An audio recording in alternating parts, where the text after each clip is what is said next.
UP home guard भर्ती परीक्षा 2026 पूर्ण रूप से हो चुकी है। परीक्षाएं खत्म हो चुकी है, लेकिन सभी का रिजल्ट और एक्सपेक्टेड कट ऑफ पे बेसब्री से इंतजार और नजरें हैं कि आखिर कट ऑफ कितनी जाएगी, हाई जाएगी कि लो जाएगी।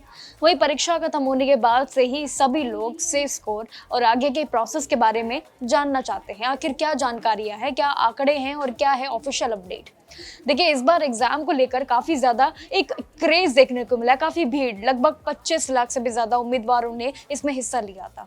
और इसीलिए कंपटीशन पिछले साल से अगर देखें मुकाबले में तो काफी ज्यादा टफ देखने को मिला, यानी कि कड़ाके का।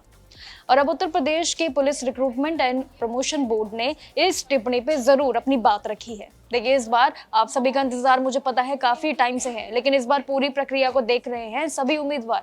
लेकिन सबसे पहले जानते हैं कि अगर इस भर्ती के लिए पूरे शेड्यूल और अपडेट्स क्या है। तो देखिए, यूपी होमगार्ड की परीक्षा यानी कि भर्ती प्रक्रिया जो कि 25, 26 और 27 अप्रैल 2026 कामयाबी तरीके से यानी कि सक्सेसफुली खत्म हुई। अब परीक्षा के बाद बोर्ड मई 2026 में ही, यानी कि जो मई का महीना चल रहा है, इसी के पहले हफ्ते में इसकी प्रोविजनल आंसर की को जारी कर चुका है। लेकिन अब इसका बड़ा फाइनल जो रिजल्ट है यानी कि आंसर की को लेकर है, वो आखिरी हफ्ते में लेकर जरूर आने जा रहा है, जो कि जून 2026 के पहले हफ्ते में भी जारी हो सकता है। ये दो ऐसी बड़ी एक्सपेक्टेशन है जिसमें जा सकता है। लेकिन जैसे ही फाइनल आंसर की आएगी, यानी कि जब भी आपकी आंसर की आएगी, आपको क्या करना है, उसके तुरंत बाद आपको UPPPBB की ऑफिशियल वेबसाइट पर जाना है, जो कि UPPPBB.gov.in, ये इसकी ऑफिशियल वेबसाइट है। रिजल्ट और category wise official cut off की PDF भी आपको एक साथ जारी कर दी जाएगी, तो वो आप देख सकते हैं, जो कि PDF में आएगी। इस सिलेक्शन प्रोसेस में उन्हीं उम्मीदवारों को आगे जाने का मौका मिलेगा जो अपनी मेहनत से रंग लाएंगे, यानी कि लिखित परीक्षा के बाद जो डॉक्यूमेंट वेरिफिकेशन, यानी कि जो मेन पड़ाव है रिजल्ट के बाद DV यानी कि डॉक्यूमेंट वेरिफिकेशन, और साथ ही PST फिजिकल स्टैंडर्ड टेस्ट को लेकर, ये तीनों और साथ ही ये जो दोनों बड़े टेस्ट है ये क्लियर होने चाहिए।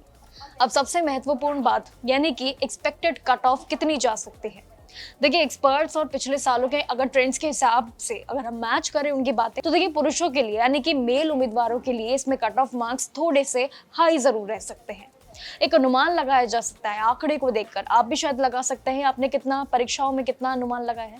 कैटेगरी के लिए इसमें सेफ स्कोर 70 से 80 मार्क्स के बीच रह सकता है। और वहीं OBC अगर मैं आऊँ कैटेगरी वाइज पे, तो देखिए यहाँ पे 65 से लेकर 75 तक रहेगा EWS के लिए, और वहीं 62 से लेकर 68 तक SC कैटेगरी के लिए 60 से लेकर 70, और ST उम्मीदवारों के लिए इसमें 55 से लेकर 65 मार्क्स के बीच कट ऑफ जरूर रहेगी, यानी कि ऊपर नीचे का एक आंकड़ा रहेगा कैटेगरी वाइज में।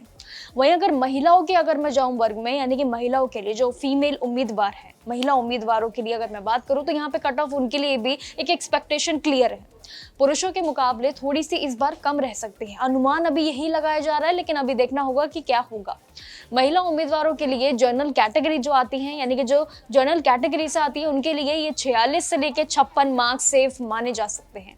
लेकिन OBC के लिए ये करीब 40 से ज्यादा, यानी कि 42 से लेकर 55। EWS के लिए 42 से लेकर सीधे 55 सेम एकदम माना जाएगा। और इसमें भी SC के लिए अगर मैं बात करूं तो 39 से लेकर 45 के बीच जरूर रह सकता है। अब ST कैटेगरी के लिए अगर मैं बात करूं तो 38 से लेकर 42 तक के मार्क्स जरूर रहने की एक बड़ी संभावना है।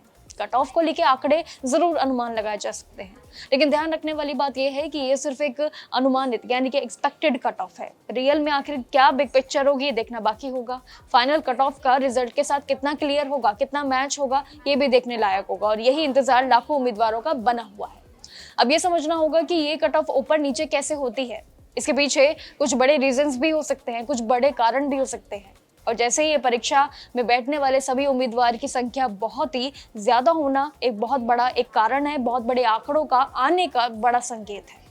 और अगर पेपर इजी आया तो नेचुरल है, यानी कि बिल्कुल मुमकिन है, सरल है कि कट ऑफ भी ऊपर जरूर जाएगा। इसके अलावा अगर परीक्षा अलग अलग शिफ्ट में हुई है तो उसके लिए भी जरूर ध्यान दिया जाएगा, यानी कि बोर्ड नॉर्मलाइजेशन की प्रक्रिया अपनाएंगे जरूर, और जिससे उम्मीदवारों को फायदे भी हो सकते हैं। जैसे लोगों के मार्क्स बढ़े या घटे, ये देखना अब आगे होगा कि आखिर क्या फैसला लेता है सरकार। अब जैसे ही रिजर्व कैटेगरी जैसे कि SC, ST, OBC, PWD, इन सबका गणित आपको बताया कट ऑफ को लेके, बाकी जानकारियों को लेके, लेकिन इन उम्मीदवारों का नियम के मुताबिक अब देखना बाकी होगा कि कट ऑफ में अच्छी राहत मिलेगी, रिलैक्सेशन दी जाएगी या नहीं, और कैसी होगी। ये सभी सारी चीजें अभी के लिए एक बहुत बड़ा सस्पेंस है। लेकिन ये जो एक एक्सपेक्टेड कट ऑफ है और जो अनुमानित है कि कब तक रिजल्ट आपका आने जा रहा है, ये एक फाइनल संकेत ऑफिशियली भी जरूर एक बड़ा हिंट है। बाकी जानकारी जो भी रहेगी आपके साथ जरूर शेयर करेंगे। तब तक के लिए बने रहिएगा और देखते रहिएगा जागरण जोश, हर एक जानकारियों के लिए, चाहे वो एग्जाम्स हो, जॉब हो या अन्य जानकारी। नमस्कार।